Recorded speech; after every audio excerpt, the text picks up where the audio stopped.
Okay, let's unpack this. If you've been with us for a while, you know our usual process here. We typically get a massive stack of sources. Right, a monster. We're talking economic forecasts, scientific papers, dense documents. And our job is to wrestle that monster, pin it down, and pull out the few key nuggets of knowledge for you. The challenge is always synthesis.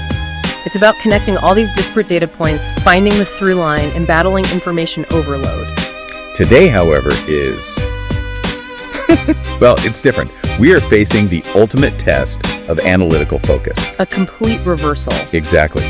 Our source material is distilled down to one single element. We aren't looking at a stack of sources. We're looking at one piece of text. And when you say one piece of text, you mean that quite literally. I do. Our entire source stack is conceptually a file named i.txt, and its entire content is just the capital letter I. A singular, isolated datum, that's it. That's it. It's minimalism at the absolute extreme. So this isn't about filtering noise. This is about finding the entire universe of meaning contained within the silence surrounding a single character. That's right.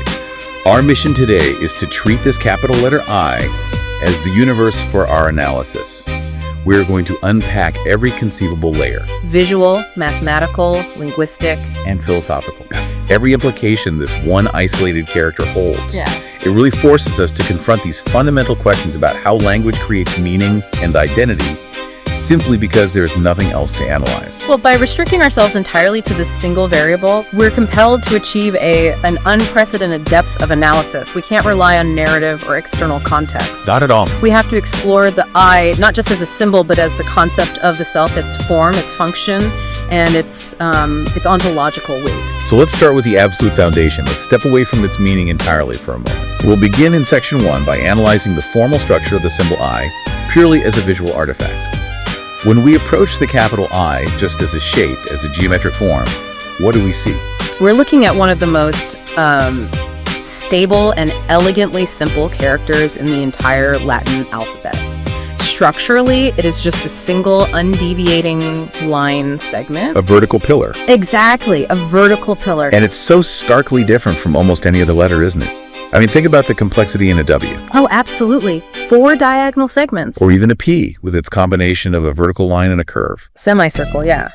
The capital I achieves maximum information transfer with minimum complexity. It is pure linear geometry. And that purity, I'm guessing that has some practical benefits in typography. It translates directly into maximum graphical stability, regardless of the medium. You have to think historically. Okay. Before we had these high-resolution digital screens we're all used to, typesetting was a real physical challenge. You had early printers, people engraving matrices, or even just handwriting in a hurry. All of which could introduce distortions. So many opportunities for distortion. The I, precisely because it lacks complex curves or angles, or those little internal white spaces you see in a B or an A, it resists that distortion almost perfectly. That makes sense. It's why it maintains its legibility even when it's compressed or rendered poorly. You can see this today in digital fonts, right? You can. If you try to render a complex letter, like an S, at a tiny font size, the curves they break up. They become a smudge. A blob. Yeah, a blob. But the I, it just remains a sharp, definable vertical line. And let's not forget its symmetry. If we assume the maximalist capital I, that's the version with the little horizontal lines, the serifs top and bottom. The classic Times New Roman I. Right. Even that version still maintains perfect vertical symmetry. But if we strip away the serifs for a minimal sans serif I, which really aligns with the idea of our pure source data, it achieves both vertical and horizontal symmetry. You can flip it 180 degrees and it looks exactly the same. Which is pretty rare for a letter. A very rare trait. Shared only by a handful of letters like O and H. So that resistance to distortion, its inherent symmetry, that's why this symbol is so valuable when precision is key. We mentioned its use in math and science, but could you expand on that? Why is a simple vertical bar preferred in certain technical notations? It's purely about avoiding catastrophic confusion. In physics, for example, the capital I is often used to denote electric current, or moment of inertia. Now, when you're handwriting formulas, you're already dealing with numerals that look like letters. Like the number 1 in the lowercase l. Exactly. It's a classic problem. Or variables that might have very similar forms.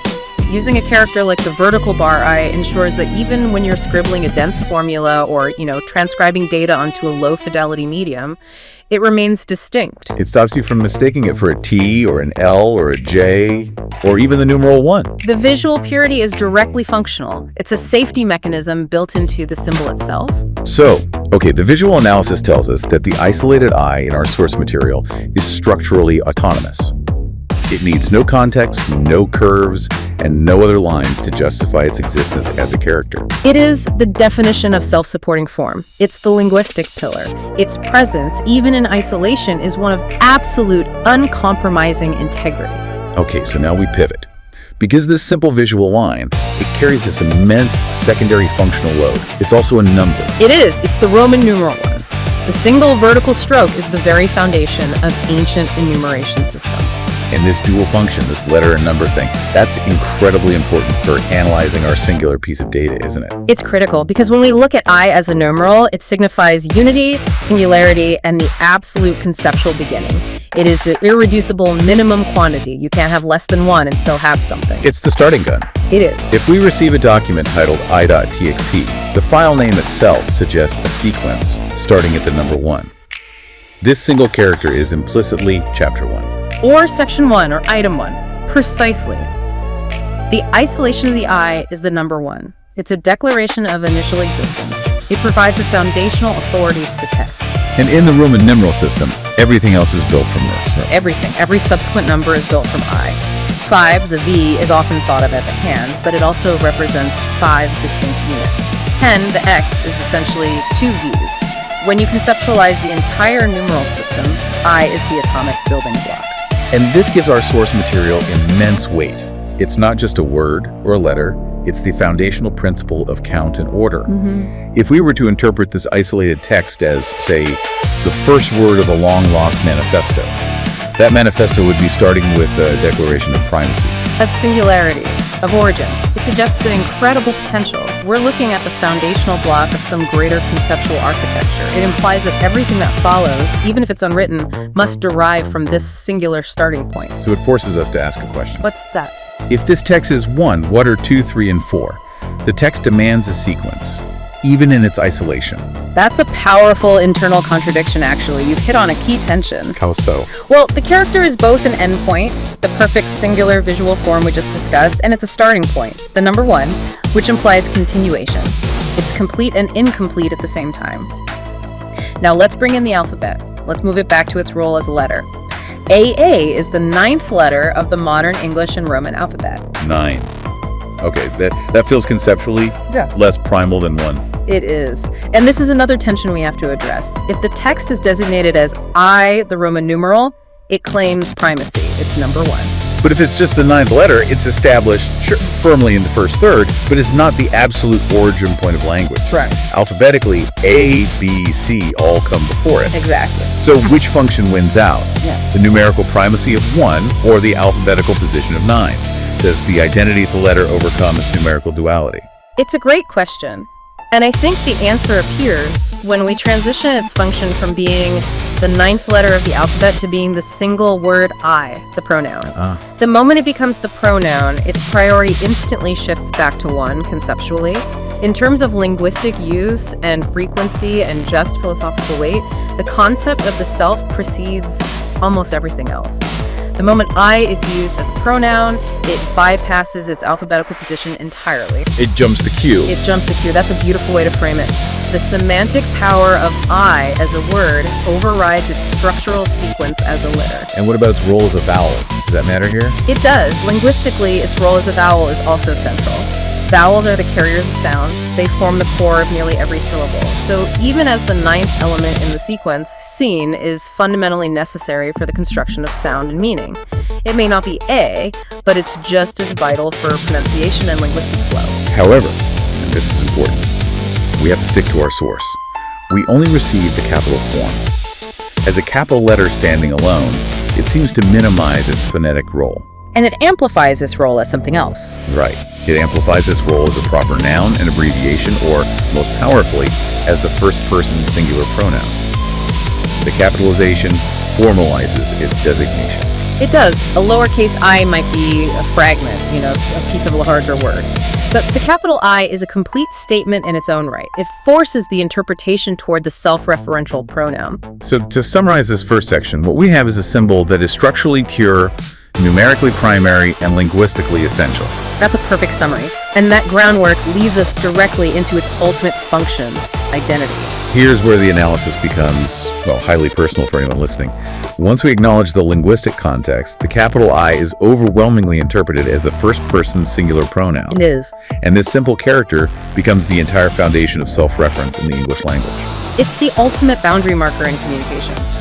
Every single time I is used, it draws a line. It separates the speaker, the self, from everything else, the non-self. The existence of the self, linguistically speaking, is the first conceptual division of the universe. And its referential nature is totally unique. Unlike he or she, or even proper names, which all need some kind of external context to identify the specific person. Right, who are we talking about? Exactly. I is inherently self-defining. It points directly and unambiguously to the speaker in that specific moment of utterance. This is why it's one of the most frequently used words, yet its reference is constantly shifting. When I say I mean myself. When you, the listener, contemplate our source text, the text refers to you, the meaning is fixed, the entity speaking, but the referent is fluid. So the moment the source text says I, the text transforms from just a simple line into a declaration of self by the original source author. Yes, but it doesn't stop there. No, because when we encounter it, we momentarily step into that author's shoes. It's a powerful mechanism of appropriation. The single presence of I in our source material implies that this division between self and non-self is the single defining statement being made. There is no you or they to dilute the focus. It is pure solitary existence. Let's talk grammar, but with a philosophical weight to it. Grammatically, I is the nominative case. It's the actor, the subject. It's the part of the sentence that does the action. And this is where we should probably explain the jargon for you listening. The nominative case essentially means the naming case. It's the thing that is initiating or being named as the central focus. In language, sentences are typically built around a subject. Who or what is doing it? And the predicate. What is being done? Right. And our source material is only the subject, I. There is no verb, there is no predicate. So what does that mean? What does it mean for language to give us the actor but with no action? This absence is the absolute core of our deep dive. The grammatical necessity of I is to introduce agency, to be the source of action. By providing only the subject, the text becomes a statement focused purely on subjective existence and agency, prior to any action or relationship. It's not I think or I am hungry. It's just I. Just I. It is identity without performance, without obligation, and without any external definition. The isolation of the subject forces traditional linguistic analysis to completely break down. You can't diagram the sentence. Because there's no verb. There's no verb. The required predicate, the verb and its complements that define the state or action of the subject, is missing. And this intentional omission elevates the subject's importance. If our source text were run, we would focus on the action. But since it is I, the entire focus rests on the potentiality of the subject. We are left with pure ontological potential. If I is the linguistic equivalent of a void waiting to be filled, it simultaneously declares itself to be full simply by existing. This doesn't need external definition. Its definition is inherent in the structure of the language itself. This takes the self and it strips it bare. In a complete sentence, the definition of the self is usually relational. I work, I feel, I belong. Our source material refuses relational definition. It insists on an unmoving raw for identity. The statement of I is complete simply by existing, regardless of what follows it. It is the precondition for all other statements. We also have to address the fascinating orthographical rule here. Why is I the only single letter pronoun that is always capitalized in English? Right, me, you, he, she, none of them are. They're not. It's a grammatical anomaly that we all just accept, but its history and its functional implications are enormous, especially since our entire source text is a capital I. Well, historically, the capitalization of I started as a practical solution. In Old and Middle English, I was often written as I or ik, and that was later shortened. When scribes and early printers used smaller, tighter script, the single lowercase I would often just visually disappear. It could be confused with a stray pen mark, or it could blend into the surrounding letters, particularly the tails of neighboring consonants like M or N. So it was a legibility issue. The capitalization began out of necessity to make sure the self was always seen on the page. Exactly, to ensure visual clarity. But today, the function is purely symbolic. The necessity is gone. Absolutely. But the rule persists because it grants the pronoun immense symbolic weight and formality. By demanding capitalization, the language structurally prioritizes the first person's singular subject above every other pronoun. It is a subtle, constant reinforcement of the self's paramount importance in the grammatical architecture. If the source had been a lowercase I, we would be debating typographical errors, fragments. We would. But the capital I stabilizes the meaning. It makes a declaration of formal authority. It's the language's way of ensuring the self is always seen, always prioritized, and never minimized. That's fascinating. It almost speaks to a deep, perhaps culturally reinforced ego within the English language itself. The self must always stand tall. The self must stand tall. This single capitalization decision elevates the I from a common word to a proper noun of the subject, demanding respect and immediate attention. It lends our entire source material a sense of formality and uncompromising self-importance. So if we pause here for a moment of reflection, we've established that structurally, the I is pure and primary. It's one. Functionally, it is the solitary, non-relational subject. Agency. Right, and these traits feed directly into the profound philosophical territory of what an isolated self truly means. Okay, so if we treat this single letter I as the totality of the source text, we are forced to analyze the single existential claim it makes. Which is? It is the self-contained, total universe of the speaker. What is the absolute bare minimum requirement for communication to be considered a statement? Our source text suggests that the concept of I is enough. It is. It's the declaration that consciousness exists and has identified itself. We don't need to name historical figures here, but we can certainly leverage the concept that this single character affirms. Of course. It aligns perfectly with the philosophical requirement that the affirmation of the self must precede all other knowledge. Before I can know about the world, before I can know about you or they, I must first confirm that I exist. And the letter I encapsulates that fundamental, undeniable recognition instantly. It is the ultimate statement of internal validation. The I is not contingent on observation by others or external confirmation. It is self-generating proof of being. Think about the moment a child first understands and correctly uses the word I. It's a huge developmental milestone. It is. It's the moment identity begins to crystallize, separating their own mind from the undifferentiated noise of existence. Yeah. Our source text is simply that, the crystallized moment of identity, captured in a single capital letter. The irreducible unit of identity. And this is why this minimal analysis is so important for you as you're listening. We live in a world that constantly defines us through external metrics. Our job title, our relationship status, our social media feed. Exactly.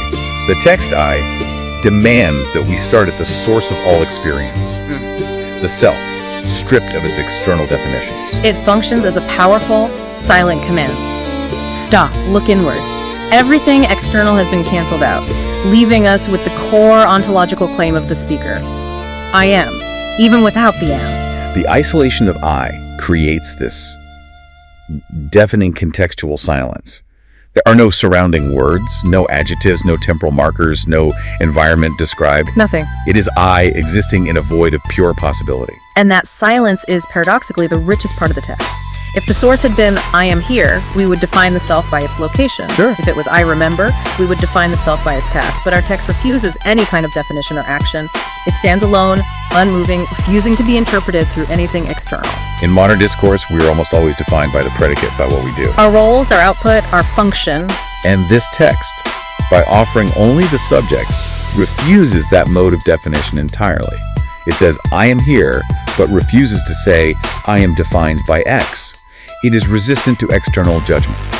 This profound solitude, this refusal of context, can be interpreted in two ways, and I think both are equally compelling given our source constraint. Okay, what's the first one?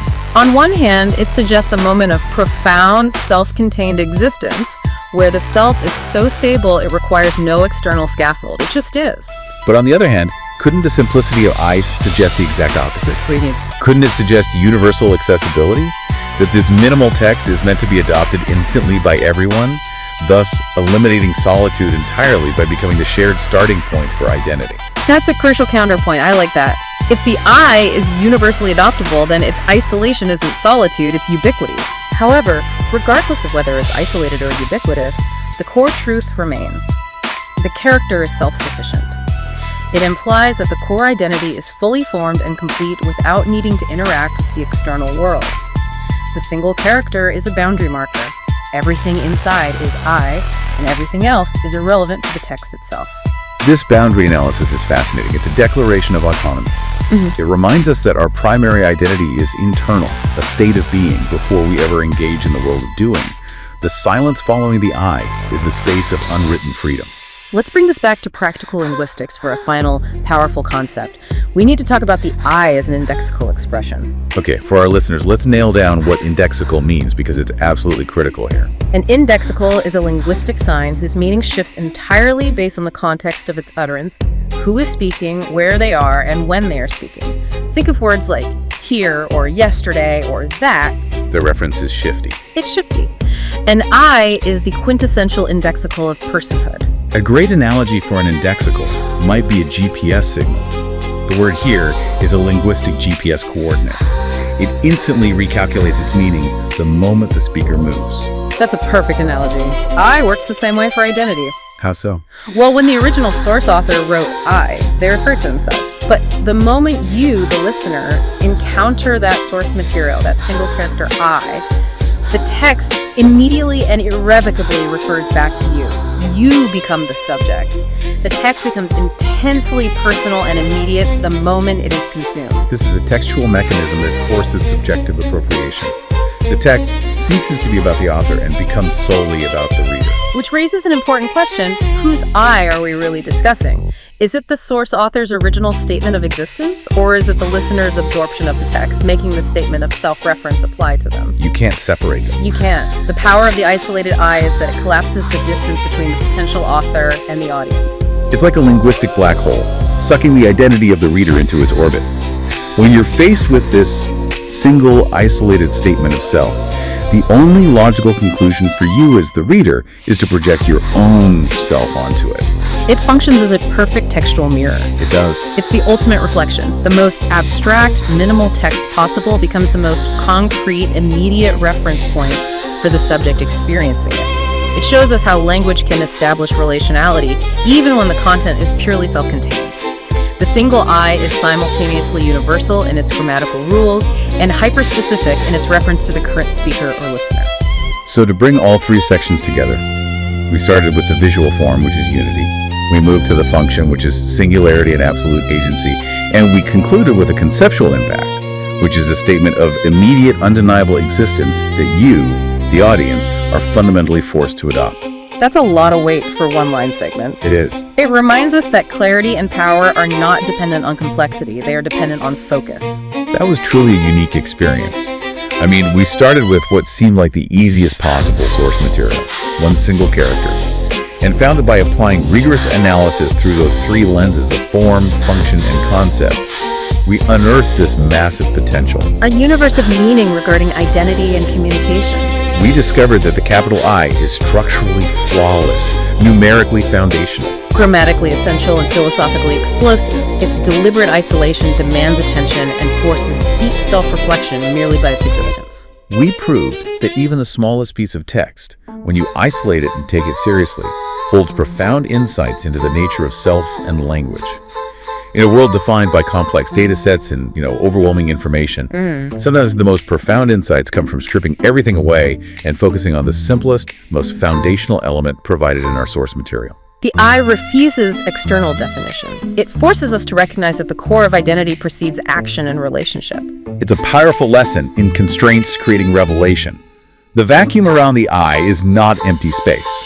No, it is the space of maximum potential, waiting for a definition that must, ironically, come from the subjective self reading it. So we leave you with this final provocative thought. If the entirety of the provided text is I, and I requires no surrounding context or predicate to exist grammatically, if it is a statement of complete self-affirmation, how much of your own identity do you feel is truly defined internally? Separate from the actions, roles, and relationships that usually follow the word I, what remains when the predicate is silenced? Think about that the next time you use that single, essential, and immensely powerful letter.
How can I take you at my sea? How can I waste the time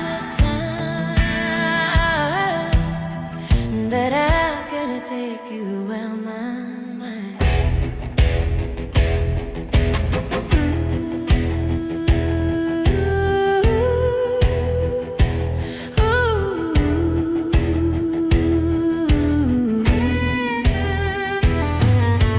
How can I say that I am sure? How can I say that I am know? How can I say that I don't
Not quite. You don't understand the mysteries